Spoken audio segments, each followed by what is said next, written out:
बहन ने कहा, कितना अच्छी खूबसूरती से जवाब दिया, ध्यान से सुनिए। मैं यीशु मसीह पर विश्वास कर और इस काला कानून को वापस लिया जाए। तो रिपोर्टर ने कहा, क्यों वापस लिया जाए? तब उसने कहा, अभी का जो कानून है उसके अनुसार हमें कलेक्टर से परमिशन लेना पड़ेगा कि हम यीशु मसीह को मानते हैं, हम चर्च जाना चाहते हैं। तब वो बहन ने कहा, ऐसा कौन से लोग हैं जो कलेक्टर से परमिशन लेकर मंदिर जाते हैं? ऐसे कौन से लोग हैं जो कलेक्टर से परमिशन लेकर घर में कथा करवाते हैं? ऐसे कौन से लोग हैं जो कलेक्टर से परमिशन लेकर मंदिर जाते हैं, मस्जिद जाते हैं या गुरुद्वारा जाते हैं? कोई जाते हैं क्या? कोई भी जाते हैं क्या कलेक्टर से परमिशन लेकर? कोई भी? तो हम यीशु मसीह पर विश्वास करते हैं, हमें क्यों कलेक्टर से परमिशन लेना है कि हमें घर में प्रार्थना करवाना है, या हम प्रार्थना सभा में जाना चाहते हैं, या हम चर्च में जाना चाहते हैं? हमारे साथ भेदभाव क्यों? बहन की जवाब कितना सुंदर है, हमारे साथ भेदभाव क्यों कर रहे हैं? जब अन्य कोई कलेक्टर से परमिशन लेता नहीं है तो हम ही लोग क्यों कलेक्टर से परमिशन लें? हमने क्या गलत काम किया? ना हम शराब पीते हैं, ना हम गाली देते हैं, ना तो हम मारपीट करते हैं, ना तो हम किसी के साथ बुरा बर्ताव करते हैं, व्यवहार करते हैं। हम तो यीशु मसीह पर विश्वास करते हैं, यीशु मसीह के आज्ञाओं पर चलते हैं, भाईचारे के प्रति हम लोगों को उजागर करते हैं। हम तो किसी के साथ जोर जबरदस्ती नहीं करते। फिर हमारे साथ ऐसा क्यों किया जाता है? और पता है, इसका जवाब उसके पास नहीं था, रिपोर्टर के पास ना। इसका जवाब मुझे लगता है प्रशासन के पास है। यदि कोई भी हो, नया नियम संसद में पारित होता है, राज्यपाल के द्वारा साइन किया जाता है, वो सभी धर्म के लिए होता है, सबके समान एक समानता के लिए होता है। यानी कि मुस्लिम के लिए अलग, सिख के लिए अलग, ईसाई के लिए अलग, हिंदू के लिए अलग, सबके लिए एक समान होगा ना? ये बताओ ईमानदारी से, यदि कोई एक धर्म का व्यक्ति किसी को चाकू मार दिया तो क्या उसके धर्म देखकर उसके ऊपर धारा लगाएंगे कि नहीं ये इस धर्म का है, इसके ऊपर 202 नहीं लगता? भाई मर्डर का 202 सबके लिए बराबर है कि नहीं? लेकिन ये एक कानून क्या कहता है? केवल मसीहों को रोकने के लिए, मसीहों को प्रताड़ित करने के लिए।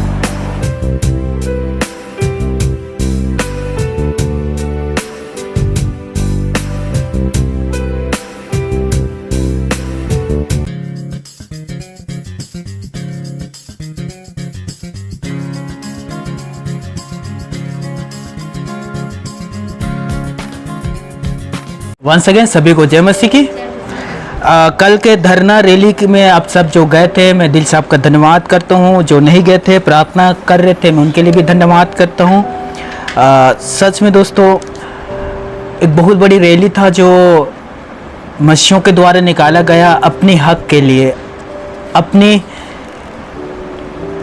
आवाज़ों को मंत्रियों तक पहुँचाने के लिए, अपनी बातों को प्रशासन तक पहुँचाने के लिए। जो मसीह भाईचारा एकता कल दिखाई दिया, लाखों लोग उपस्थित थे इतने कड़ी धूप में, सोचिए। और वे बस यही चाह रहे थे कि हमें आज़ादी दीजिए, हमें स्वतंत्र कर दीजिए कि हम जिसे चाहे उसे मान सके, जहाँ चाहे वहाँ जा सके, जिस पर चाहे उस पर अपनी आस्था को रख सके। बस अपनी आज़ादी के लिए सोचिए, अपनी आस्था के लिए, अपने विश्वास के लिए, अपनी फेथ के लिए हमें अपनी बातों को मंत्री प्रशासन तक आज पहुंचाना पड़ रहा है। जबकि आर्टिकल 25 कहता है कि हर एक व्यक्ति को धार्मिक स्वतंत्रता है, आज़ादी है, आप किसी को भी मान सकते हैं, उस पर आस्था रख सकते हैं और जिससे मानते हैं उसकी आप प्रचार प्रसार भी कर सकते हैं। मैं दिल से उन तमाम लोगों की धन्यवाद करता हूं जो जाकर वहां खड़े हुए और अपनी आवाज़ों को ऊंचा उठाएं। याद रखना, दुख के समय हम परिवार के साथ खड़ा होते हैं, दुख के समय हम भाई बहन रिश्तेदारों के साथ खड़ा होते हैं, तकलीफ के समय समाज के साथ भी हम खड़ा होते हैं, पड़ोसी के साथ भी हम खड़ा होते हैं, दोस्तों के साथ भी हम खड़ा होते हैं। क्या आप इस समय प्रभु के साथ खड़े हैं? यीशु आपके लिए हमेशा खड़ा है, वो खड़ा रहेगा। पर यह भी बात देखा जाता है, क्या हम यीशु के साथ खड़े हैं? यीशु तो हमारे लिए खड़ा है, क्या हम यीशु के साथ खड़े हैं? क्या हम यीशु मसीह के लिए खड़े हैं? बताइए, क्या हम यीशु के साथ यीशु के लिए खड़े हैं? यीशु को खोने के बजाय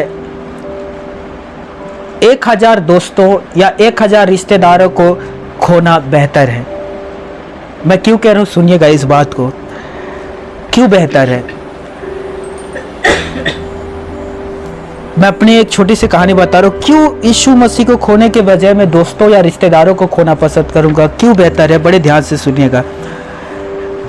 जब आप दुख की सागर में डूबते हैं दोस्तों, और जब वहां आप गोते लगाते हैं, तैरते हैं और उम्मीद करते हैं कि कोई तो आए जो मेरे हाथ को पकड़े, कोई तो आए जो मुझे इस सागर से बाहर निकाले, कोई तो आए जो मुझे एक छोटा सा मदद करे, डूबते हुए को तिनके के सहारा, कोई तो आए जो हमें सहारा दे, दिलासा दे, इतना तो कह दे कि मैं आपके साथ हूं।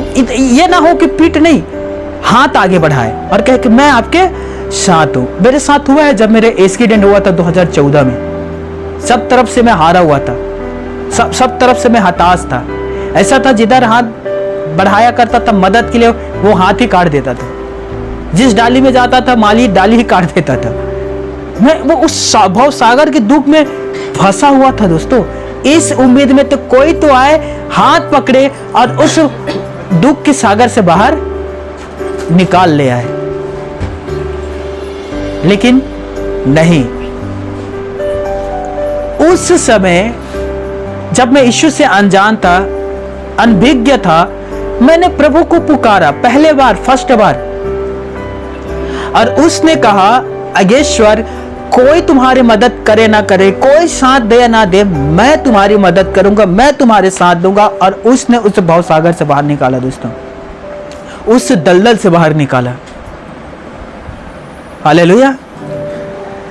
सुनिएगा, मैं अच्छी बात कर रहा हूं। सबका साथ देते देते मैं खुद अकेला रह गया। आप देखिएगा, जहां हम रहते हैं, जहां हम उठते बैठते हैं, जहां हम खाते पीते हैं, अब सबके साथ दीजिए, आखिरी में देखना आप अकेले रह जाओगे। यह हकीकत है। किस प्रकार से देखिए, अभी मैं लगभग प्रभु के अनुग्रह से मैं अपने घर की जिम्मेदारियों को, खर्चों को मैं उठा रहा हूं, अपनी घर की बात बता रहा हूं। लेकिन आज मेरे घर वाले, परिवार वाले कौन मेरे साथ है? कौन है बताइए? मैं कल ही इस विषय में सोच रहा था। दोपहर को मैं प्रार्थना में बैठा हुआ था। मैं तो परिवार वालों के साथ खड़ा हूं, परिवार के साथ मैं हूं, उसके दुख में, उसके जरूरतों में, लेकिन क्या परिवार वाले मेरे साथ है? फिर मैंने पाया मैं अकेला हूं। यह हकीकत है। सबके साथ देते देते मैं खुद अकेला रह गया। हम तो साथ में हैं। मैं 10 साल हो गए सेवा करते हुए। मैं इन 10 सालों में मैं कभी भी किसी विश्वासी को धोखा नहीं दिया हूं। 10 साल हो गए ना, मैं कभी भी किसी विश्वासी से 1 रुपया पैसा लिया हूं। यदि कोई कह दे कि मुझसे 1 रुपया पैसा लिया था, मैं उसे 4 गुना ज्यादा पैसा लौटाऊंगा। बताओ, मैं तो साथ खड़ा हूं, प्रभु साथ खड़े हैं। क्या आप प्रभु के दास के साथ, क्या आप प्रभु ईश्वर के साथ खड़े हैं? घर में मैं अपने परिवार के साथ हूं, क्या परिवार वाले मेरे साथ है? चर्च में मैं विश्वासी के साथ हूं, क्या विश्वासी मेरे साथ खड़े हैं? जो प्रभु का नहीं हो सकता वो किसी के नहीं हो सकता। जो प्रभु के नहीं हो सकता वो मेरा कहां से होगा? हालेलुया। इसीलिए मैंने कहा था, यीशु को खोने के बजाय मैं 1000 दोस्तों या 1000 रिश्तेदारों को खोना बेहतर समझता हूं। इसीलिए मेरे प्रियो, मैं आप सभी से कहना चाहता हूं, मैं परिवार के साथ खड़ा हूं, भले परिवार वाले मेरे साथ खड़े ना रहे। मैं चर्च के हर एक विश्वासी के साथ खड़ा हूं, भले विश्वासी मेरे साथ खड़े रहे या ना रहे, पर एक बात है, मैं जानता हूं यीशु मेरे साथ खड़ा है। और पता है क्यों मेरे साथ खड़ा है? क्योंकि मैं यीशु मसीह के वचन पर चलता हूं, इसलिए परिवार के साथ हूं। मैं यीशु के वचन पर चलता हूं, इसलिए कलीसिया के लोगों के साथ हूं, इसीलिए प्रभु यीशु मसीह भी मेरे साथ है। हालेलुया। क्योंकि यीशु मसीह ने कहा, मैं तुम्हें नई वाचा आज्ञा देता हूं, आपस में एक दूसरे से प्रेम करो जैसे कि मैंने तुमसे प्रेम किया था। आपको पता है कि यीशु को छोड़कर 12 चेले भाग गए थे? कितने लोग को यह बात पता है? पता है ना, मत्ती रचित सुसमाचार, मरकुस रचित सुसमाचार में आप पढ़ते हैं ना, मत्ती में भी, कि यीशु मसीह को छोड़कर 12 के 12 चले गए थे। क्या यीशु ने किसी को छोड़ा था? आप अनुभव करिए, बाइबल पढ़िएगा, आप समझ में आ जाएगा आपको। यीशु ने नहीं छोड़ा था उन्हें। बारों ने यीशु को छोड़ा था। आदम हवा ने पाप करके परमेश्वर को छोड़ दिया था, लेकिन परमेश्वर ने आदम हवा को नहीं छोड़ा था दोस्तों। पाप करने के बाद भी परमेश्वर आदम हवा से बात किया था, पढ़ लेना बाइबल में। हालेलुया। लोग परमेश्वर को छोड़ सकते हैं, लोग परमेश्वर को भूल सकते हैं, लेकिन परमेश्वर अपने लोगों को कभी नहीं छोड़ता और ना कभी भूलता है। हालेलुया। इसीलिए मैं आप सभी से कहता हूं दोस्तों, यदि आप बिलीवर हैं, विश्वासी हैं, सच में यदि आप विश्वासी हैं, आप ईमानदार हो जाइए। यदि आप विश्वासी हैं, आप प्रभु के साथ रहना शुरू करिए। यदि आप विश्वासी हैं, तो आप प्रभु यीशु मसीह के लिए भी खड़ा होना शुरू कर दीजिए। कल जब हम प्रभु यीशु मसीह के पास जाएंगे, कल जब हमारी लेखा लिया जाएगा, कल जब हम सिंहासन के सामने खड़े होंगे, बाइबल कहते 92:10 में जीवते परमेश्वर के हाथों में पड़ना भयानक बात है दोस्तों। कल जब हम वहां खड़ा होंगे तो याद रखिए हमारा लेखा लिया जाएगा। याद रखिए सबोदेशक में लिखा है, हमारी हर एक बातों का, हमारे हर एक कामों का लेखा परमेश्वर पिता लेगा। बात और काम दोनों की लेखा वो लेने वाला है। सबोदेशक 12:14 पद में लिखा है। आमीन, हालेलुया। तो क्या हम परमेश्वर के न्याय के सिंहासन के सामने खड़ा होने के लिए तैयार हैं? बताइए। एक महान सेवक ने कहा, अभी अनुग्रह है, क्योंकि अभी यीशु का दूसरा आगमन नहीं हुआ है, इसलिए अभी अनुग्रह पृथ्वी पर काम कर रहा है। जिस दिन यीशु का दूसरा आगमन हुआ, अनुग्रह यीशु के कलीसिया के साथ उठा लिया जाएगा। उसके बाद कोई अनुग्रह नहीं। सुन लीजिए, जिस दिन यीशु का दूसरा आगमन हुआ, उसके बाद कोई अनुग्रह नहीं, कोई माफी नहीं, कोई भी प्रकार की क्षमा नहीं। यीशु के उठा ले जाने के बाद, उसके बाद पता है कितना भयानक दिन आएगा? 666 अंक जो प्रकाशित वाक्य 13 अध्याय में लिखा है, वो इस पृथ्वी पर लागू कर दिया जाएगा। हर एक व्यक्ति के माथों पर, हाथ पर एक चिन्ह लगा दिया जाएगा, और जिसके हाथ और माथे पर वो चिन्ह नहीं रहेगा, वो पृथ्वी पर लेन देन नहीं कर सकता। और जिसके माथे और हाथ पर वो चिन्ह होगा, वो शैतानिक चिन्ह होगा, जिसका अंक 666 है। प्रकाशित वाक्य 14 अध्याय में लिखा है, जिसके हाथ और माथे पर वो चिन्ह होगा, वो निरंतर रात दिन दुख और पीड़ाओं में तड़पते रहेंगे। क्या ऐसे समय में आप उद्धार की अपेक्षा करेंगे? उस समय आपको उद्धार कैसे मिलेगा आपको पता है? आप अपना सिर धड़ से अलग करवाना पड़ेगा, आपके सिर को आपको कटवाना पड़ेगा, आपको मृत्यु स्वीकार करना पड़ेगा, तब आप उद्धार को प्राप्त करेंगे। यीशु के दूसरे आगमन की बात की यह घटना है दोस्तों। इसीलिए अपने हृदय को कठोर मत करिए दोस्तों। मैं आप सभी से यही कहना चाहता हूं, हर एक से प्रभु के साथ खड़ा होइए। प्रभु आपके लिए खड़े हैं, आप भी प्रभु के लिए खड़े हो जाएं। हालेलुया। और खड़ा नहीं हो सकते, साथ नहीं दे सकते। यीशु मसीह एक ऐसा प्रभु परमेश्वर है, ऐसा प्रेमी परमेश्वर है। पास्टर लोग इतना अच्छा दयालु होते, किसी को फोर्स नहीं करते कि आपको प्रभु को मानना ही पड़ेगा। यीशु ने कहता कि मेरे पीछे तुझे चलना ही पड़ेगा। अब अपने इच्छा के अनुसार मान भी सकते हैं, अपनी इच्छा के अनुसार वापस संसार में जा भी सकते हैं। यह मसीह के खूबसूरत प्रेम है। हालेलुया, जिसे मैं आने वाले रविवार को प्रचार करूंगा। ध्यान से सुनिए। आप सभी अब निकालिएगा मेरे साथ, मैं आज का जो प्रचार है आरंभ करने जा रहा हूँ। जितने ऑनलाइन जुड़े हैं आप भी मेरे साथ निकालिएगा यूहन्ना रचित सुसमाचार 4 अध्याय, और हम 7 आयत से लेकर 15 आयत तक पढ़ेंगे। आप सभी निकालिए। बाइबल कहता है, इतने में एक सामरी स्त्री जल भरने आई। यीशु ने उससे कहा, मुझे पानी पिला।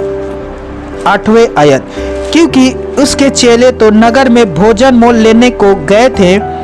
9वां पद, उस सामरी स्त्री ने उससे कहा, तू यहूदी होकर मुझ सामरी स्त्री से पानी क्यों मांगता है? क्योंकि यहूदी सामरियों के साथ किसी प्रकार का व्यवहार नहीं रखते। 10वां पद, यीशु ने उत्तर दिया, यदि तू परमेश्वर के वरदान को जानती और यह भी जानती कि वह कौन है जो तुझसे कहता है मुझे पानी पिला, तो तू उससे मांगती और वो तुझे जीवन का जल देता। 11 पद, स्त्री ने उससे कहा, हे प्रभु, तेरे पास जल भरने को तो कुछ भी नहीं, और कुआं गहरा है तो फिर वह जीवन का जल तेरे पास कहां से आया। 12 पद, क्या तू हमारे पिता याकूब से बड़ा है, जिसने हमें यह कुआं दिया और आप ही अपनी संतान और अपने पशुओं के समेत इसमें से पिया। 13 पद, यीशु ने उसको उत्तर दिया, जो कोई यह जल पिएगा वो फिर प्यासा होगा। 14 पद, परंतु जो कोई उस जल में से पिएगा जो मैं उसे दूंगा वो फिर अनंत काल तक प्यासा ना होगा, वरन जो जल मैं उसे दूंगा वो उसमें एक स्रोत बन जाएगा जो अनंत जीवन के लिए उमड़ता रहेगा। 15 पद, स्त्री ने उससे कहा, हे प्रभु, वो जल मुझे दे ताकि मैं प्यासी ना हूं और ना जल भरने को इतना दूर आऊं। पिता परमेश्वर अपने पढ़े गए वचन पर हम सभी को आशीष दे। बाइबल बताता है लगभग 1722 ईसा पूर्व में असुरों ने उत्तरी इजराइल पर आक्रमण कर वहां से अधिकांश निवासियों को निर्वासित कर दिया और अन्य जातियों को बसाया, और इन अन्य जातियों ने स्थानीय बचे हुए यहूदियों से विवाह किया और उससे सामरियों का वंश उत्पन्न हुआ। दरअसल यहूदी जो लोग थे सामरियों के साथ उठना बैठना, खाना खाना, पानी पीना, यहाँ तक कि बात करना भी पसंद नहीं करते थे। सुनिएगा, धर्म धार्मिकता क्या सिखाता है? इंसानियत, धर्म, इंसानियत भूखा को खाना खिलाना या धर्म पूछना, इंसानियत प्यासा है पानी पिलाना या धर्म पूछकर पानी पिलाना। मैं आपसे अच्छी बात कर रहा हूं, बड़े ध्यान से सुनिएगा। मसीहत में एक ही धर्म है, मैं जो जानता हूं। मैं फिर से कहना चाहता हूं, विश्वासियों का मसीहत का एक ही धर्म है, अरे वो इंसानियत। यीशु मसीह ने साफ कहा है, यदि तेरा पड़ोसी भूखा है तो उसे खाना खिला, बेघर है तो उसे अपने घर में ला। हालेलुया।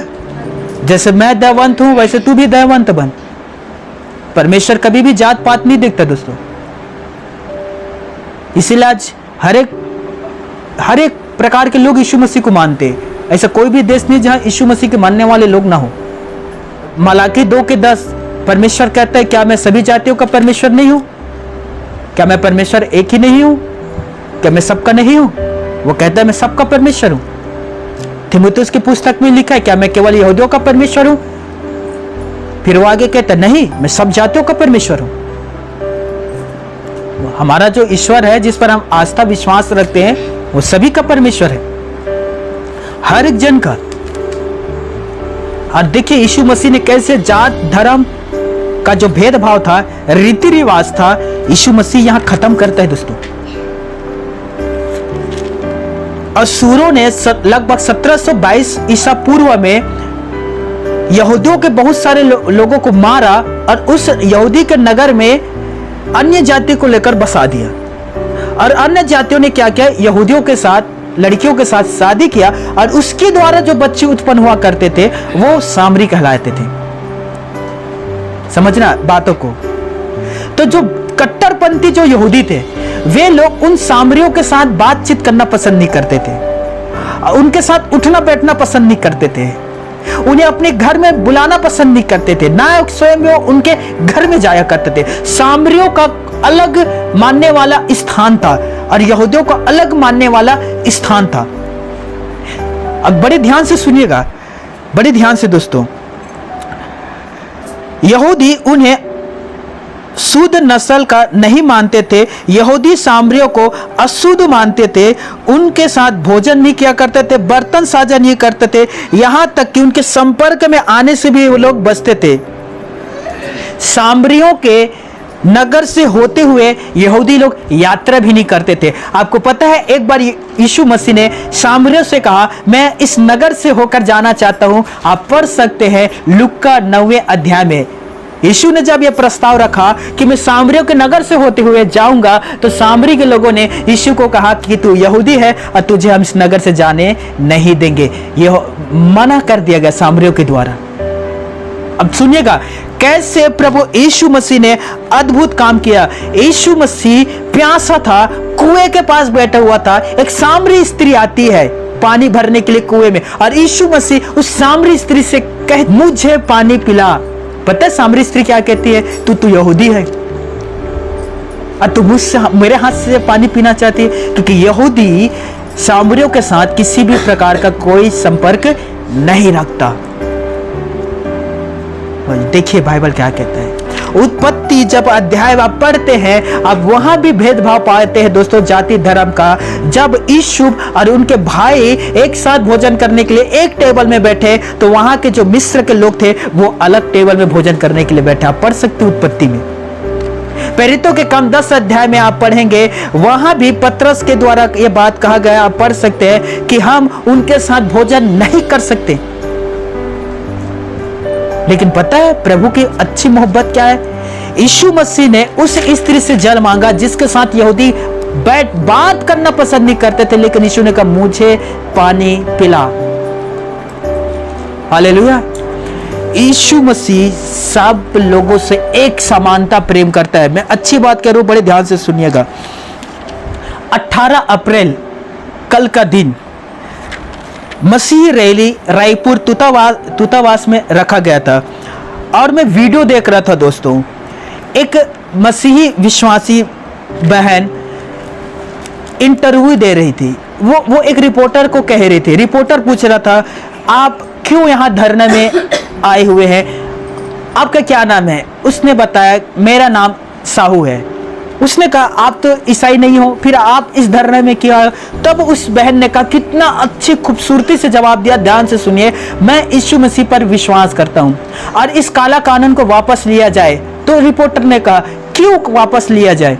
तब उसने कहा अभी का जो कानून है उसके अनुसार हमें कलेक्टर से परमिशन लेना पड़ेगा कि हम यीशु मसीह को मानते हैं, हम चर्च जाना चाहते हैं। तब वो बहन ने कहा ऐसा कौन से लोग हैं जो कलेक्टर से परमिशन लेकर मंदिर जाते हैं? ऐसे कौन से लोग हैं जो कलेक्टर से परमिशन लेकर घर में कथा करवाते हैं? ऐसे कौन से लोग हैं जो कलेक्टर से परमिशन लेकर मंदिर जाते हैं, मस्जिद जाते हैं या गुरुद्वारा जाते हैं? कोई जाते हैं क्या? कोई भी जाते हैं क्या कलेक्टर से परमिशन लेकर? कोई भी? तो हम यीशु मसीह पर विश्वास करते हैं, हमें क्यों कलेक्टर से परमिशन लेना है कि हमें घर में प्रार्थना करवाना है, या हम प्रार्थना सभा में जाना चाहते हैं, या हम चर्च में जाना चाहते हैं? हमारे साथ भेदभाव क्यों? हालेलुया। बहन की जवाब कितना सुंदर है, हमारे साथ भेदभाव क्यों कर रहे? जब अन्य कोई कलेक्टर से परमिशन लेता नहीं है तो हम ही लोग क्यों कलेक्टर से परमिशन लें? हमने क्या गलत काम किया? ना हम शराब पीते हैं, ना हम गाली देते हैं, ना तो हम मारपीट करते हैं, ना तो हम किसी के साथ बुरा बर्ताव करते हैं, व्यवहार करते हैं। हम तो यीशु मसीह पर विश्वास करते हैं, यीशु मसीह के आज्ञाओं पर चलते हैं, भाईचारे के प्रति हम लोगों को उजागर करते हैं। हम तो किसी के साथ जोर जबरदस्ती नहीं करते। फिर हमारे साथ ऐसा क्यों किया जाता है? हालेलुया। और पता है इसका जवाब उसके पास नहीं था, रिपोर्टर के पास ना। इसका जवाब मुझे लगता है प्रशासन के पास है। यदि कोई भी हो, नया नियम संसद में पारित होता है, राज्यपाल के द्वारा साइन किया जाता है, वो सभी धर्म के लिए होता है, सबके समान एक समानता के लिए होता है। यानी कि मुस्लिम के लिए अलग, सिख के लिए अलग, ईसाई के लिए अलग, हिंदू के लिए अलग, सबके लिए एक समान होगा ना? ये बताओ ईमानदारी से। यदि कोई एक धर्म का व्यक्ति किसी को चाकू मार दिया तो क्या उसके धर्म देखकर उसके ऊपर धारा लगाएंगे कि नहीं ये इस धर्म का है, इसके ऊपर 202 नहीं लगता? भाई मर्डर का 202 सबके लिए बराबर है कि नहीं है? लेकिन ये एक कानून क्या कहता है?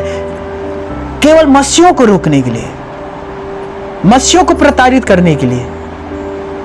और उस बहन के जवाब सुनकर मैं बहुत ही ज्यादा हैरान हुआ और मुझे इतना अच्छा लगा। ना तो वो दासी था, ना तो वो प्रभु के प्रचार करने वाले थे, वो केवल एक विश्वासी थी जिसने अपनी बातों को वहां रखा। आगे सुनिएगा, मैं अच्छी बात कह रहा हूं दोस्तों। सोचिए मसीहों के साथ कैसे भेदभाव होता है। 2025 दिसंबर का महीना था विरोधियों के द्वारा जोमेटो डिलीवरी करने वाला एक लड़का को रोका गया और उसके साथ गाली गलौज हो रहा था। यूट्यूब में वीडियो है, आप जाके देख सकते हैं। और उससे कह रहा था कि आप सांता क्लॉज का कपड़ा पहनकर क्यों डिलीवरी कर रहे हो, और उसके साथ बदसलूकी किया गया। उसके सांता जो क्लॉज कपड़ा पहना था उसे निकाला गया और उससे कहा गया इस कपड़े को दोबारा ना पहनना। एक जगह सांता क्लॉज का कपड़े को बेच रहा था, उससे कहा गया कि इस कपड़े को ना बेचो, उससे कहा इसे बेचना ठीक नहीं है। मॉल में गया जहां पर क्रिसमस का सजावट था, उसे तोड़ा गया। ये वीडियो आप सब ने देखा होगा, राइट। भेदभाव कर रहे थे मसीहों के साथ। अब मैं अच्छी बात करूं, ध्यान से सुनिएगा दोस्तों, ध्यान से। 2025 में अंतरिक्ष यात्री, स्पेस में जाने वाले यात्री सुनीता विल्सन के बारे में आपने सुना होगा। सुनीता विल्सन के बारे में, जो स्पेस में जाते हैं या अंतरिक्ष यात्री, कितने महीनों से वो वहां फंसी हुई थे अंतरिक्ष में। पता है, वो 25 दिसंबर को क्रिसमस अंतरिक्ष में मनाया। अब जाकर उसे रोको। हालेलुया, मेरे बात समझ रहे हो? अब उसे कोई रोक पाएगा वहां? और उसने बाकायदा वो सांता क्लॉज का कपड़ा पहना था, वो टोपी भी लगाई थी, वो स्पेस में केक काट रही थी और 25 दिसंबर को बड़े खुशी के साथ मना रही थी। हमारी भारत देश की रहने वाली सिस्टर है, जाओ कर उसे रोको कि आप स्पेस में ऐसे नहीं कर सकते। चलिए थोड़ा स्पेस से और आगे जाते हैं। हालेलुया, मेरे बात समझ रहे हो? ये 1969 की बात है, 1969 की बात है। नील आर्मस्ट्रॉन्ग ना, नील, वे सभी एक टीम बनाते हैं और वे लोग कहते हैं कि हम चांद पर जाएंगे। चांद पर ना सिर्फ हम चांद पर जाएंगे, चांद पर चलेंगे, बल्कि चांद पर हम प्रभु भोज को खाएंगे। चांद पर हम प्रभु के वचन की प्रचार करेंगे। पृथ्वी से एक और ग्रह है चांद, उस चांद पर हम प्रभु की महिमा को करेंगे। हालेलुया। अब बड़े ध्यान से सुनिएगा दोस्तों, एस्ट्रोनॉट इन्होंने एक स्पेस तैयार किया और वे वहां बैठे, प्रभु भोज के सामान को लिए और ये लोग चांद के लिए निकल गए। चांद में जाते हैं और वहां पर प्रभु के वचन, यूहन्ना रचित सुसमाचार पढ़ते हैं और वहां पैर रोटी तोड़ते हैं। पहले बार है जो पृथ्वी के बाहर एक और ग्रह है, उस ग्रह में प्रभु भोज लिया गया, उस ग्रह में प्रभु की महिमा किया गया, उस ग्रह में प्रभु के वचन पढ़ा गया। हालेलुया। अब जाकर क्या वहां आप रोकोगे? जाओ अंतरिक्ष में रोकने के लिए, जाओ चांद पर रोकने के लिए। हालेलुया।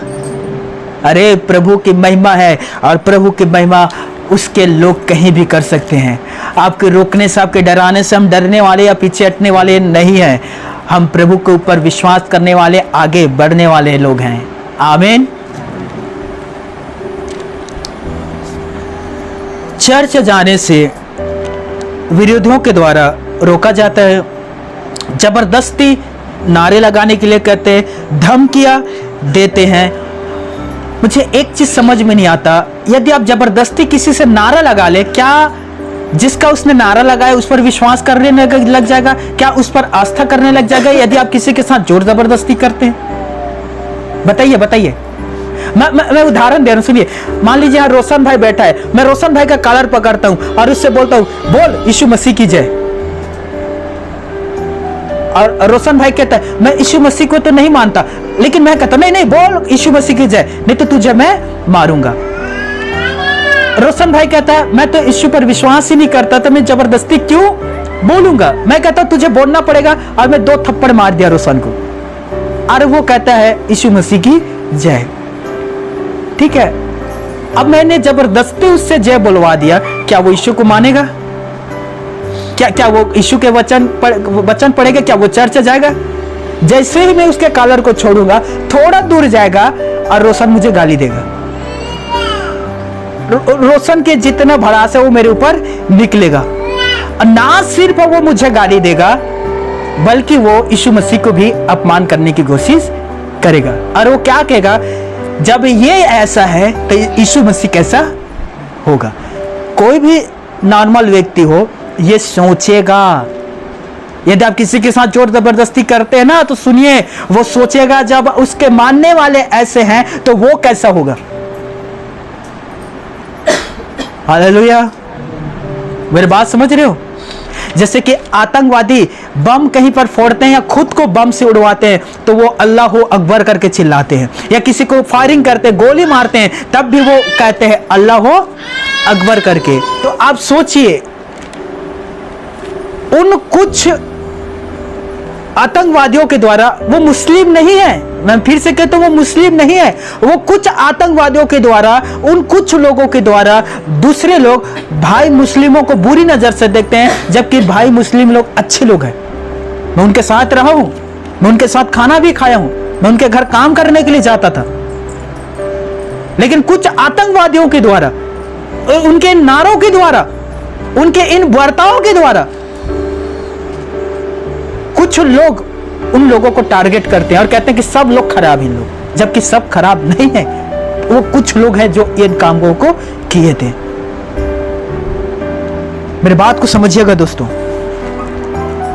ये जो इस प्रकार के काम करने वाले लोग हैं, जो जोर जबरदस्ती के काम करते हैं। मैं अभी पेपर पढ़ रहा था, कल की पेपर है, नासिक की घटना है दोस्तों, जहां पर कुछ लोग लड़कियों को कह रहे थे बुर्का पहनो, ये करो, और तुम्हें ये करना पड़ेगा। टाटा कंपनी का वहां कर्मचारी लोग कह रहे थे ऐसा, अब न्यूज में देख सकते हैं, उन्हें कह रहे थे कि आपको ये पहनना पड़ेगा, आपको ऐसा करना पड़ेगा, रोजा का समय है, आपको ये करना पड़ेगा। सोचिए, किसी को नकाब पहनाकर, किसी को टोपी पहनाकर, किसी को रमजान में रोजा रखवाकर, या किसी से कलमा पढ़ाकर क्या सच में उसका धर्म परिवर्तन करा देंगे? क्या आप उसे बदल देंगे, उसका परिवर्तन करवा दोगे? ईमानदारी से बताना। धर्म, धार्मिकता ऐसे चीज है, जब तक आप इसे दिल से स्वीकार नहीं करते, दिल से नहीं मानते, सब बेकार है। जब तक आप इसे दिल से स्वीकार नहीं करते, सब बेकार है। क्या कोई सिर्फ कलमा पढ़ने से, या कोई सिर्फ मंत्र पढ़ने से, या कोई सिर्फ बाइबल पढ़ने से ईसाई हो जाएगा? ईमानदारी से जवाब दीजिएगा। क्या मैं मंत्र पढ़ने से हिंदू हो जाऊंगा? क्या मैं कलमा पढ़ने से, रोजा रखने से मुस्लिम हो जाऊंगा? क्या मैं बाइबल पढ़ने से, चर्च जाने से ईसाई हो जाऊंगा? यदि मैं दिल से ना बदलना चाहूं, हो पाएगा दोस्तों? अगर कोई कहता है कि जबरदस्ती कहता है कि तुझे ये नारा लगा, ये बोलना पड़ेगा, वो तो बोल दिया, क्या वो बदला? क्या उसके जीवन पर परिवर्तन आया? कभी भी नहीं। कोई जबरदस्ती करके कैसे किसी का धर्म बदलवा सकता है, मजहब बदलवा सकता है? कोई किसी के साथ जबरदस्ती करके कभी नहीं बदलवा सकता। ऐसे करने वाले लोगों को क्या कहते हैं? हिटलर, डिक्टेटर, हिटलर है ऐसे लोग जो जबरदस्ती के काम करते हैं।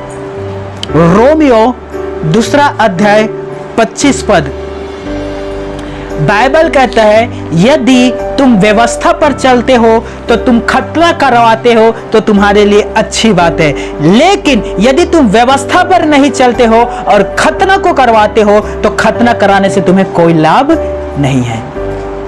अर्थात अब इसका अर्थ समझना,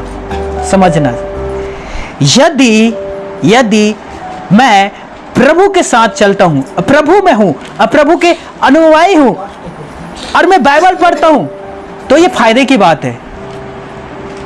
मैं प्रभु के प्रेम करता हूं और चर्च जाता हूं, तो ये फायदे की बात है, ये लाभ की बात है।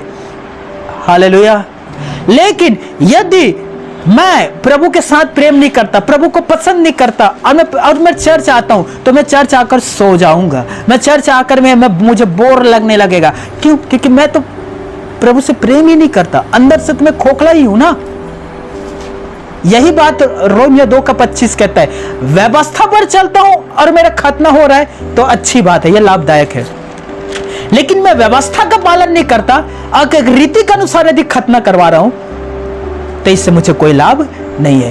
कुलैशों के पत्री में लिखा है कि प्रभु यीशु मसीह शरीर के छोटे से अंग की खतना नहीं करता, वो पूरे शरीर की खतना करता, पूरे चमड़ी की खतना करता है और वो जीवन बदलता है। आमीन, हालेलुया। प्रभु यीशु मसीह ने सामरी स्त्री की जिंदगी बदल दिया। सामरी स्त्री से कोई यहूदी बात नहीं करता था, लेकिन यीशु ने बात किया। सामरियों के साथ कोई पानी नहीं पीता था, लेकिन यीशु मसीह ने सामरी स्त्री के हाथ से पानी पिया। यीशु मसीह ने सामरी स्त्री की जिंदगी बदल दी। यीशु जीवन बदलता है, यीशु लाइफ देता है, वो किसी का धर्म नहीं बदलता है। हालेलुया। यीशु मसीह जीवन देता है, यीशु मसीह जीवन बदलता है, वो किसी का धर्म नहीं बदलता है। यूहन्ना 10:10 यीशु ने कहा, मैं जीवन देने आया हूं और मैं बहुतायत का जीवन देने आया हूं। यीशु ने किसी का धर्म नहीं बदला। यीशु मसीह के समय कनानी जाति के भी लोग थे, सामरी जाति के भी लोग थे, फारसी भी थे। मेरी बात समझना, यीशु के पास कनानी भी आते थे, सामरी भी आते थे, फारसी भी आते थे, और जातीय के आते थे। यीशु ने तो किसी की जात नहीं बदला, यीशु ने किसी के मजहब नहीं बदला, लेकिन हाँ, यीशु ने सामरी स्त्री को बदल दिया, कनानी स्त्री को बदल दिया। और बाहर का परिवर्तन नहीं था, वो अंदर का परिवर्तन था। हालेलुया, बोलो प्रभु यीशु मसीह की जय। देखिए, मैं कितने बार ये बात मैं चर्च में प्रचार के द्वारा मैंने आप लोगों को बताया है, और मैं एक बार फिर से मैं बताना चाहता हूँ। बड़े ध्यान से सुनिएगा, ये सच्ची बात है दोस्तों। परिवर्तन बाहर से नहीं आता है, परिवर्तन अंदर से आता है। एक शराबी जो शराब का सेवन करता है, ड्रिंक लेता है, जब भी उसकी बीवी या उसके माता पिता कहती है शराब क्यों पीता है, मत पिया कर, वो यही कहेगा, कल से मैं नहीं पीऊंगा, कल से मैं शराब का छूंगा भी नहीं, आज बस मैं पी लेता हूं, ये मेरा आखिरी दिन है। वो कल भी पी के आएगा, फिर भी वो कहेगा आज आखिरी था, अब आगे से मैं नहीं पीऊंगा। क्या वो बदला? क्या उसके जीवन पर परिवर्तन आया? नहीं। सुनिएगा, मैं 2013 में महाराष्ट्र में काम करने के लिए गया था, ये सच्ची बात है, सुनिएगा। और महाराष्ट्र में मैं काम कर रहा था, मिस्त्री था मैं।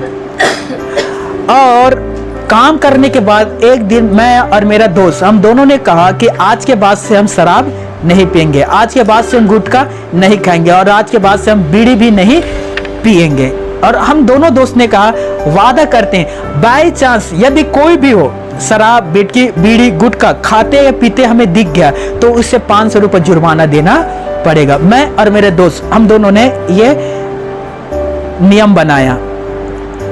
और मैं हर शाम को काम होने के बाद मैं उस अपने दोस्त के पीछे पड़ा रहता था, कहीं वो पीने ना लग जाए। मेरे दोस्त मेरे पीछे पड़े रहते थे, कहीं मैं पीने ना लग जाऊं। मिनिमम हम लोग 4 से 5 दिन एक दूसरे से अलग रहे और हम लोग नहीं पीते थे। 5 दिन के बाद जैसे 6वां दिन आया, हम अपने आप को रोक नहीं पाए, अपने आप को रोक नहीं पाए। वो रात की बात था, मुझे लगा रात के अंधेला में मैं चुपचाप पी लेता हूँ, उसे पता नहीं चलेगा। और मैं एक पौवा खरीदा, डिस्पोजल लिया, चखना लिया, और मैं एक सही बात कह रहा हूँ, महाराष्ट्र की बात है दोस्तों। और मैं जंगल में निकल गया, अंधेरा था उधर, मोबाइल का लाइट चालू किया, जंगल में गया और मैं डिस्पोजर में शराब को डाल रहा था, डिस्पोजर में डाला, कुछ धरती पर दिया, मैं जैसे पीने वाला था वो आया और कहता है चोर पकड़ा गया। और उसने मुझे पकड़ लिया और उसने कहा जैसे वादा हुआ था आपको 500 रुपया देना पड़ेगा। मैंने कहा भाई मेरे पास 500 रुपया नहीं है, एक चीज़ है जो मैं तुझे दे सकता हूँ, आधा मेरे है आधा तेरा भी हो सकता है, आजा जिंदगी का मजा ले ले, 4 दिन की जिंदगी, उसके बाद तो अंधेरी रात है। और वो भी पीने लगा। और दोनों दोस्त हमने वादा किया था, और 6वां दिन हमने वादा तोड़ दिया। हम बदल नहीं सके दोस्तों। पता है 2015 से मैं प्रभु के पीछे चल रहा हूँ, 11 साल से अधिक समय हो गया, मैं आज तक शराब को हाथ भी नहीं लगाया हूँ, आज तक मैं शराब को छुआ नहीं हूँ। गुटखा को छुआ नहीं हो, बीड़ी को छुआ नहीं हो दोस्तों, ये होता है परिवर्तन, ये होता है अंदर की परिवर्तन। ना मैं गाली देता हूं, ये होता है अंदर से बदलाव जो केवल परमपिता परमेश्वर कर सकता है। हालेलुया। आप किसी के साथ जोर जबरदस्ती करके आप उसे बदल नहीं सकते। मेरे घर में मैं प्रभु यीशु मसीह को मानता हूं, मेरी माँ प्रभु यीशु मसीह को, मेरे भाई तो नहीं मानता, मेरे भाभी तो नहीं मानता, भतीजे लोग तो नहीं मानते, उनके पत्नी नहीं मानते, उनके बच्चे नहीं मानते। हम तो उसके साथ जोर जबरदस्ती नहीं करते कि मैं प्रभु यीशु मसीह को मानता हूं, तुम्हें भी मानना पड़ेगा। मैं तो नहीं कहता ये घर मैंने बनाया है, तुम्हें यहां रहना तो यीशु को मानना पड़ेगा, नहीं कहता।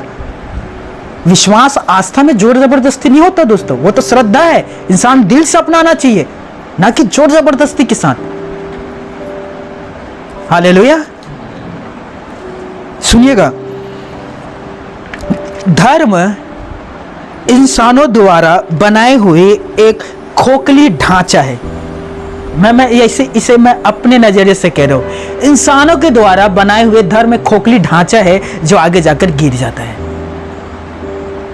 लोग आगे आकर कहते हैं सनातन धर्म, सनातन, अरे कोई सनातन धर्म नहीं है, सब ये धर्म के एक शुरुआत है और एक दिन इसका अंत भी हो जाएगा, जिस दिन पृथ्वी अंत होगा।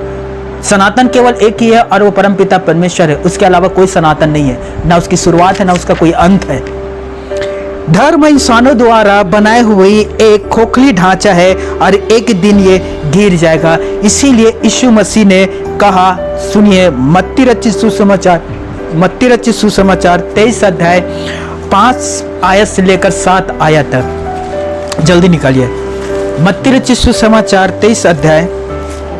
धार्मिकता की झूठी पहनावा पहनने वाले लोगों को देखिए, धर्म की चोला पहनने वाले लोगों को देखिए। ये वही लोग हैं जिनका नाम बड़े और दर्शन छोटे होते हैं। इनके कथनी और करनी में अंतर को देखिएगा। ये तो बोलते हैं कि हम धार्मिक लोग हैं, हम धर्म के रक्षक हैं, लेकिन यही धर्म की भक्षक होते हैं, धर्म को उजाड़ने वाले लोग। देखिए यीशु मसीह क्या कह रहे हैं, वे अपने सब काम लोगों को दिखाने के लिए करते हैं, वे अपने ताबीजों को चौड़ा करते और अपने वस्त्रों की कोरों बढ़ाते हैं। 6वां, भोज में मुख्य स्थान और सभा में मुख्य आसन। 7, बाजारों में नमस्कार और मनुष्यों में रब्बी गुरु कहलाना उन्हें भाता है। समझ में आ रहा है? धर्म की चोला पहना, लोगों से वाहवाही को पाना और मुख्य स्थानों पर बैठना और अपने आप को धर्म की घोषणा करना, मैं हूँ धर्म को बचाने वाले। अरे पहले खुद को तो बचा ले, मैं हूं धर्म के रक्षक। अरे खुद को तो बचा पहले। हालेलुया। परमेश्वर अपनी रक्षा और अपनी धार्मिकता की रक्षा कर सकता है। आप करोगे रक्षा? आप बचाओगे? मुझे बता, आप बचा पाओगे परमेश्वर और उनकी धार्मिकता को? क्या परमेश्वर सामर्थ्य नहीं है? क्या खुद अपनी धार्मिकता, अपने राज्य को नहीं बचा सकता? मैं कहता हूं कि मैं मसीहत को बचाऊंगा, तो परमेश्वर कहेगा मूर्ख, तू पहले खुद को बचा। मैं अपने राज्य, अपनी धार्मिकता को स्वयं बचा लूंगा। हालेलुया। यीशु मसीह कहता है 13 आयत में, अब देखिए यीशु मसीह इन लोगों को क्या कहता है, ये धर्म की चोला पहनने वाले ना, ताबीजों को बड़ा करने वाले, गुरु में रब्बी कहलाने वाले और अपने आप को मनुष्यों के सामने दिखाने वाले। अब देखिए यीशु मसीह इन्हें कैसे फटकार लगाता है। 13 पद, हे कपटी शास्त्रियों और फरीसियों, तुम पर हाय, तुम मनुष्यों के लिए स्वर्ग के राज्य का द्वार बंद करते हो, ना तो स्वयं ही उसमें प्रवेश करते हो और ना ही उसमें प्रवेश करने वालों को प्रवेश करने देते हो। तुम लोगों पर हाय।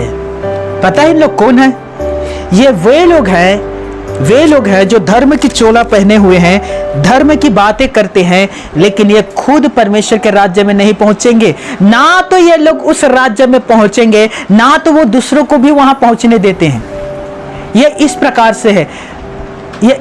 से है, मैं मर रहा हूं तो तुम जिंदा कैसे हो?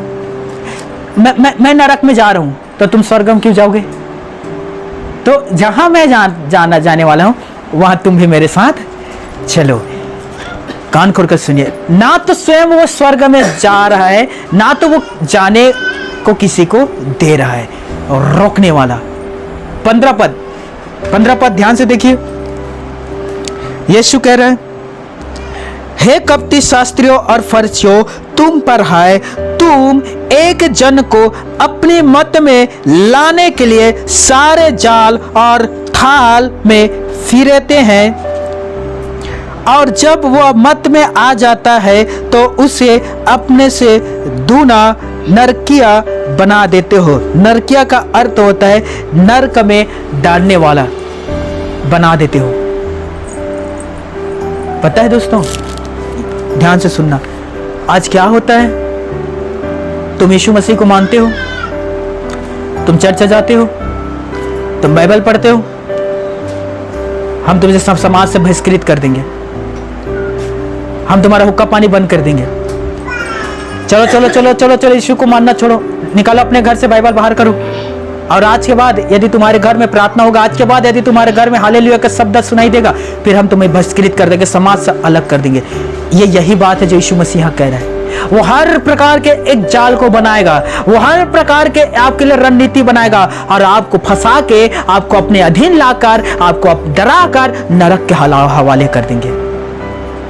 यही बात यीशु मसीह ने कहा कि तुम पर है, क्योंकि तुम लोगों को अपनी मत में लाने के लिए, अपनी बुराई में लाने के लिए सब प्रकार के जाल को बिछाते हो, और जब वो तुम्हारी बुराई में आ जाते हैं और तुम्हारे पास आ जाते हैं, तब तुम उसे नरक में डाल देते हो। वो आपसे प्रेम नहीं करेगा, वो आपका फिक्र नहीं करने वाले लोग हैं, याद रख लेना। आज बहुत सारे लोगों को डरा धमका कर कहते हैं ना, आओ घर वापसी करो, वापस आओ, यीशु मसीह को छोड़ो। वो लोग वापस जाते हैं, उसके बाद उनकी दुर्दशा होते हैं। क्या लगता है वो आपके प्रेम करेगा? एक दिन आपके पैर धो दिया, क्या लगता है हर दिन आपका पैर धोगा वो? मैं देखता हूं, होगा क्या ऐसा? वो आएगा, और भैया कैसे हो, अच्छे ना, हाँ अच्छे हो, आप वापस आ गए, फिर 365 दिन आपके दिखाई नहीं देगा वो। मैं सच्चाई बात कहता हूं, बड़े कड़वा लगता है दोस्तों। कान खोल कर सुनिएगा, कान खोल कर दोस्तों। बाइबल बताती है सच्ची धार्मिकता है परमेश्वर के नियमों के अनुकूल, न्यायपूर्ण और प्रेम पूर्ण हो। यही सच्ची धार्मिकता है। परमेश्वर के साथ रहना और उसकी मर्जी को पूरा करना ही सच्ची धार्मिकता होता है। अपनी बुराई को मारना और परमेश्वर के साथ अच्छाई में जीवन को जीना, यही धार्मिकता होता है। दूसरों को मारना नहीं, मरे हुओं को, कुचले हुओं को उठाना, यह सच्ची धार्मिकता होता है। और परमेश्वर ऐसे धार्मिकता काम से प्रसन्न होता है। सुनिएगा, आज के धर्म के ठेकेदार लोगों पर नियंत्रण, दबाव और डर बनाए रखता है। उन्हें गलत काम छोड़ने की बजाय बस परंपराओं, दंड, बहिष्कृत की धमकी देना, और ऐसे में लोग अपने जीवन में ईश्वर के प्यार और कृपा का अनुभव कम और डर का अनुभव ज्यादा करते हैं, और उन्हें डरा कर रखे जाते हैं। और वे लोग कभी परमेश्वर को पास नहीं आ सकते, परमेश्वर को प्राप्त नहीं कर सकते, इन धर्म के ठेकेदारों की वजह से, डराने की वजह से। मुझे ईमानदारी से बताना, मेरा एक प्रश्न है, ईमानदारी से बताइएगा, क्या धर्म तोड़ने के काम करेगा या धर्म जोड़ने के काम करेगा? बताइए, क्या धर्म तोड़ता है कि धर्म जोड़ता है? बताओ आलसियों। हाँ, वेरी गुड। सुनाई देता है ना, तो बताया करो। धर्म क्या है बताइए? जोड़ने वाला काम करेगा कि तोड़ने वाला काम करेगा? अरे सच्ची धार्मिकता वही है जो सबके लिए दरवाजा खोल के रखे। सच्ची धार्मिकता वही है जो सबको स्वागत करे। सच्ची धार्मिकता वही है जो किसी का शकल, नस्ल या जन्म या उनके लिंग देखकर भेदभाव ना करे। सबको एक समानता की नजर से देखे, सबको अपनी नजर से देखे और सबको अपने समान प्रेम करे। यही बात बाइबल तो सिखाता है दोस्तों। हालेलुया। बाइबल में कभी नहीं कहा कि किसी के साथ भेदभाव करना। यीशु मसीह ने सामरी स्त्री के जीवन को बदल दिया दोस्तों, उसके हाथ से पानी पिया, जबकि यहूदी लोग सामरियों से बात नहीं करते थे, लेकिन यीशु ने बदला ना। यीशु ने क्या कहा, यह भी तो परमेश्वर की बेटी है। हालेलुया। मैं आपसे क्या कह रहा हूं दोस्तों, जब यीशु सामरियों से बात करना, उनके घर जाना, खाना खाना शुरू किया, यहूदी था यीशु मसीह, यहूदी लोग यीशु मसीह से नफरत करने लग गए और कहने लग गए कि ये तो ये सामरियों के साथ खाता पीता है, हम इसे अपने गांव में रहने नहीं देंगे। यीशु ने कहा कोई बात नहीं, निकाल दो, पर मेरा जो सेवा है, मेरा जो कार्य है, मैं तो काम करूंगा। हालेलुया। सच सच है, भले ही उसके खिलाफ कोई साथ खड़े रहे ना खड़े, झूठ झूठ है, याद रख लेना। और मैं आप सभी से कहना चाहता हूं, हमारा जो परमेश्वर है वो सत्य है, हमारा जो परमेश्वर है वो झूठ का अनुमति नहीं देता। इसलिए मैं आप सभी से कहना चाहता हूं, सच और सत्य के साथ खड़ा होना सीखिए। हालेलुया। उन झुंडों में जहां केवल बुराई होता है, उन झुंडों में जहां केवल दूसरों को गिराने की कोशिश करता है, उन झुंडों में जहां मारपीट होने की बातें करता है, ऐसे झुंडों में शामिल होने से खुद को बचाए, परिवार को भी बचाए। हालेलुया। और उन्हें बताइए, सच्ची धार्मिकता जोड़ता है ना कि तोड़ता है। सच्ची धार्मिकता सबको अपने समानता प्रेम करता है। सच्ची धार्मिकता सबको सीने से लगाता है। सच्ची धार्मिकता सबको अपनाता है, ना कि भगाता है। हालेलुया। हम खुद एक घर में रहते हैं दोस्तों, मैं यीशु मसीह को मानता हूं, बाकी लोग तो नहीं मानते। मैं प्रभु को वचन पढ़ता हूं, वे लोग नहीं पढ़ते। आप ये विश्वास करोगे, शाम को 7 से 7:30 के बीच जब मैं प्रार्थना में बैठता हूं, मैं गिटार बजाता हूं, आराधना कर रहा होता हूं, वे लोग शॉर्ट वीडियो देखते हैं, वो लोग संसारिक गीतों को सुनते हैं, वो लोग तो नहीं मानते। मैंने कभी भी प्रेशर नहीं दिया है, ना प्रेशराइज किया कि आपको यीशु मसीह को मानना होगा। जबकि पता है, मेरे भतीजों को दुष्ट आत्मा पकड़ा था, यीशु मसीह ने ठीक किया, दुष्ट आत्मा से छुटकारा दिया, तब भी मैंने उससे कुछ नहीं कहा, प्रेशर नहीं दिया। मैंने बस इतना कहा, देख यीशु तुझसे कितना प्रेम करता है, तो यीशु को नहीं मानता, फिर भी देख तू दुष्ट आत्मा से ग्रस्त था और प्रभु ने तुझे छुटकारा दिया। तो जो तुझसे प्रेम करता है, तुझसे मोहब्बत करता है, अपना जीवन उसे दे के देख। मैंने उसे सुसमाचार सुनाया, लेकिन जबरदस्ती नहीं किया कि तो यीशु मसीह को मान, नहीं मानेगा फिर से भूत पकड़ेगा तुझे, नहीं। हालेलुया। डराया नहीं दोस्तों। हमारे घर में छोटे बच्चा था, वो बीमार था, वो एडमिट था हॉस्पिटल में, हम उसके लिए प्रार्थना कर रहे थे, खुदा ने हमारी प्रार्थना को सुना, वो अच्छा हुआ। हमारे घर के बहू वो बीमार थी, हम उसके लिए प्रार्थना किया, प्रभु ने स्वस्थ किया, लेकिन वे लोग प्रभु को नहीं मानते। हालेलुया। हालेलुया। लेकिन सोचिए, हम लोग एक ही घर में रहते हैं, सब एक साथ। मैं आपसे क्या कह रहा हूं दोस्तों, यदि आप प्रेम करते हैं किसी से, आप किसी से प्यार करते हैं, तो उसे आप फ्रीडम भी देंगे, आजादी भी देंगे, ना कि आप उसे गुलाम बनाएंगे। जहां यीशु की आत्मा है, वहां स्वतंत्रता की आत्मा है, आजादी की आत्मा है, ना कि गुलामी की आत्मा है। हमारे चर्च में कितने सारे लोग पहले आया करते थे, क्या वो जा आ रहे हैं? नहीं। क्या हमने उसके साथ जोर जबरदस्ती किया? नहीं। क्या हमने उसे कहा गिरवान पकड़ करके तुम्हें चर्च आना पड़ेगा? नहीं। वो उसका इच्छा था, वो चर्च आए, उनकी इच्छा नहीं था, वो आज चर्च नहीं आते हैं। वो पहले प्रभु को माना करते थे, इच्छा नहीं हुआ, आज वो प्रभु को नहीं मानते। हम तो उसके साथ जोर जबरदस्ती नहीं करते। हालेलुया। मैं यही कहना चाहता हूं कि सबको फ्रीडम दो, किसी के साथ जोर जबरदस्ती के काम मत करो। मानना या ना मानना, स्वीकार करना या अस्वीकार करना, वो उसके ऊपर छोड़ दीजिए, आप उसके ऊपर प्रेशराइज मत करिए। हालेलुया। अब ध्यान से सुनिएगा, विश्वास का संबंध एक व्यक्ति की आत्मा की दशा और उसका भविष्य में स्वर्ग में होने से है। इसका धर्म से कोई संबंध नहीं है। मैं फिर से कहना चाहता हूं, एक सच्चा विश्वासी का स्वर्ग में भविष्य में होने से है, ना कि धर्म से। स्वर्ग एक ऐसा पवित्र स्थान है और वहां पवित्र लोग ही प्रवेश कर पाते हैं, और जितने धर्म के नाम से गुंडागर्दी करते हैं, गाली गलौज करते हैं, ऐसे अपवित्र लोग पवित्र जगह में प्रवेश नहीं कर सकते। आप दूसरा पत्रस की पत्री 3 अध्याय और उसका 16 आयत पढ़ सकते हैं। वो नया यरूशलेम है जहां अच्छे और पवित्र लोग ही वहां निवास करेंगे। आप पवित्र लोग वहां नहीं प्रवेश कर सकते। और जितने धर्म के चश्मा पहने हैं, धर्म के ठेकेदार हैं, ऐसे लोग भी वहां प्रवेश नहीं कर सकते। ईमानदारी से बताना, क्या धर्म इंसान ने बनाए हैं या परमेश्वर ने बनाए हैं? ईश्वर के राज्य में कौन से धर्म काम करते हैं? जी बताइए। 2 प्रश्न है, बताइएगा। पीछे वालों बताइए। फिर से मुझे बोलने में मजबूर मत किया करो। धर्म इंसान ने बनाया, परमेश्वर ने? इंसान ने। परमेश्वर के राज्य में कौन से धर्म वाले लोग जाते हैं? कौन से धर्म वाले परमेश्वर के राज्य में जाते? बताओ भाई, मैं भी स्वीकार करने की कोशिश करूंगा। बताइए ना, कौन से धर्म है जो परमेश्वर के राज्य में जाता है? हाँ, फारसी? बताइए। ईसाई? पर बाइबल क्या कहता है पता है? हम खत्म करने वाले, सुनिए। यूहन्ना रचित सुसमाचार 3 अध्याय 17वें पद, 17 और 18। देखिए बाइबल क्या कहता है, बड़े ध्यान से सुनिएगा दोस्तों, कोई भी एक पढ़िएगा।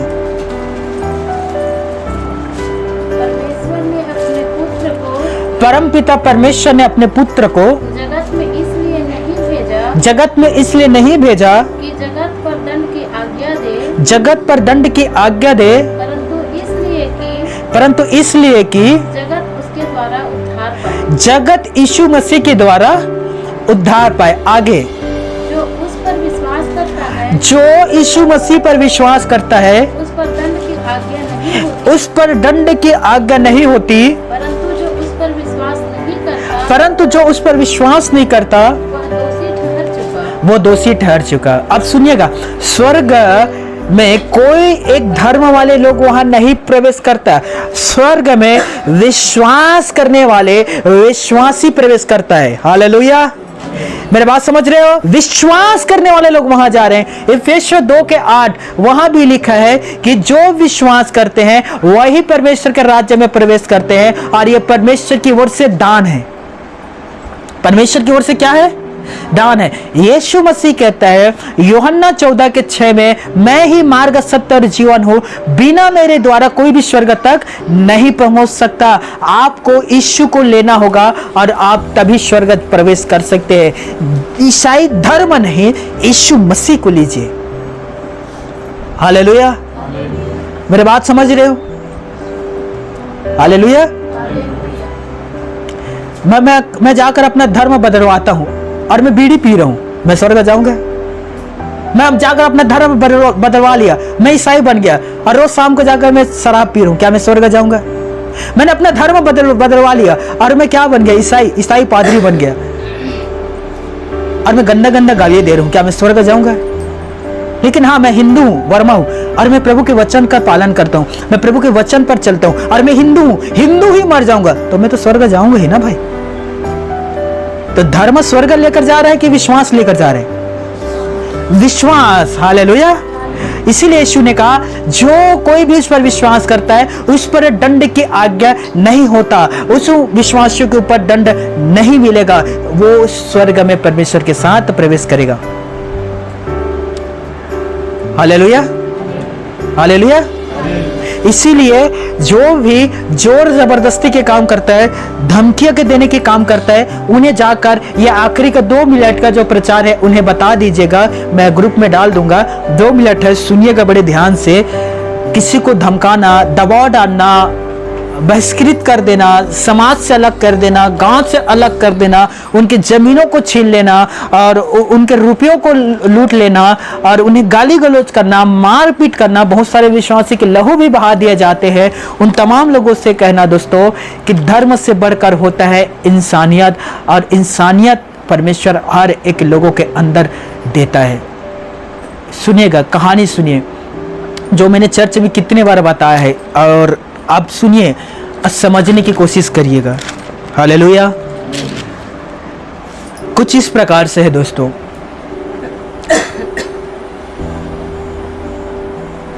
एक नगर में, बड़ी नगर था और एक कॉलोनी था। कॉलोनी में जानते हैं 40-50 घर होते, कॉलोनी था।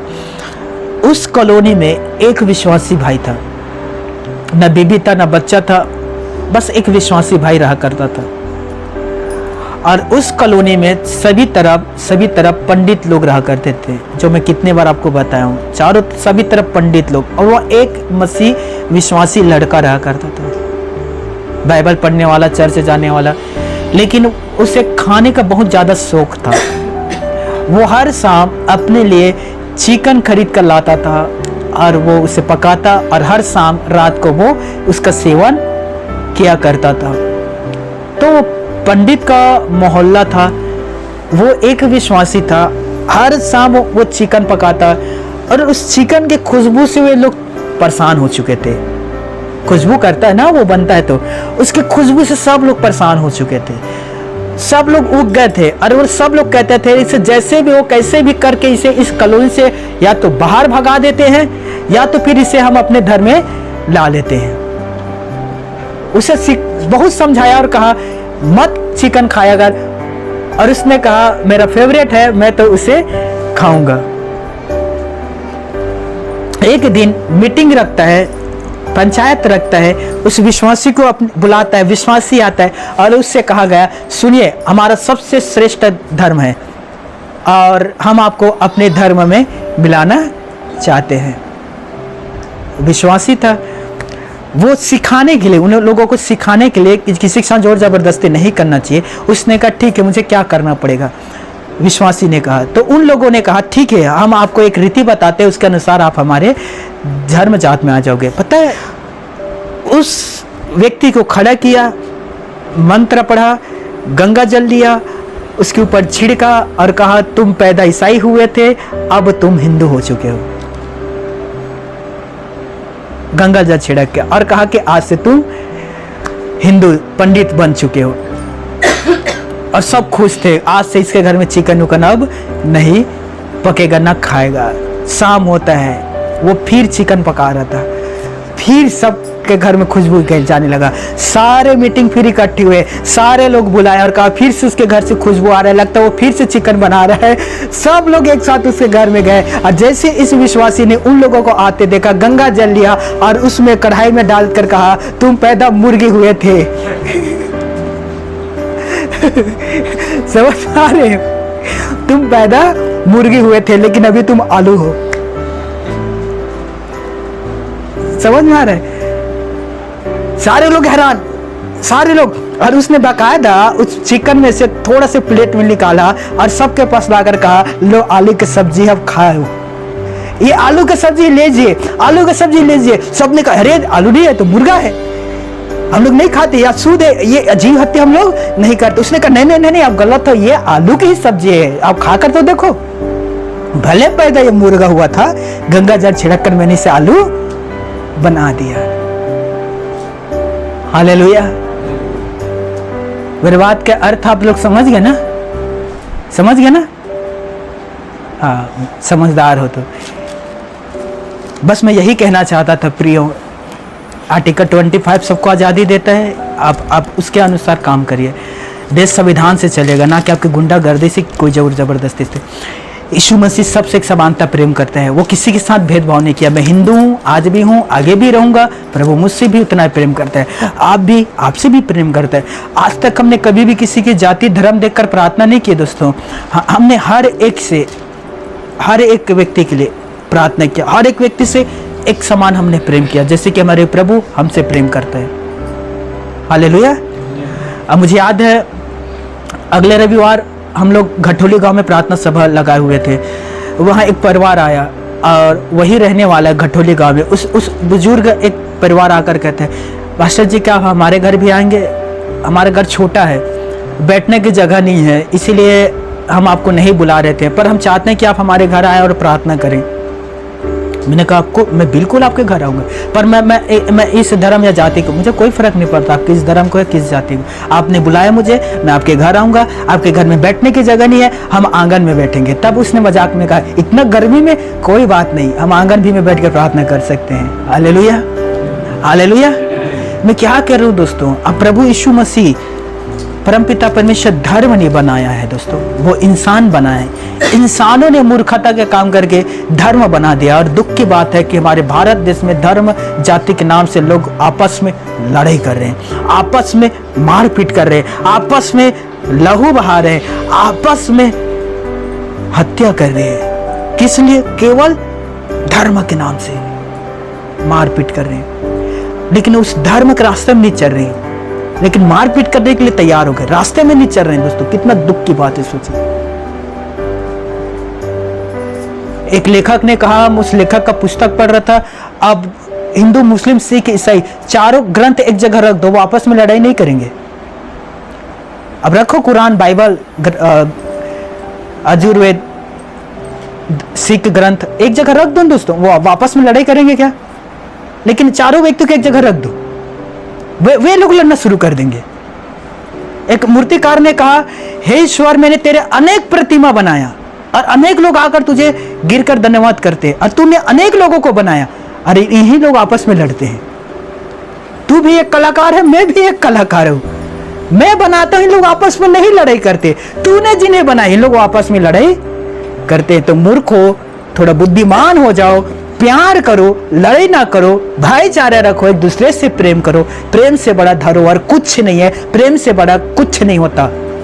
प्यार करो जैसे यीशु मसीह आपसे करता है, आप भी दूसरे से उसी समान प्रेम करो। यही बाइबल के सिद्धांत है।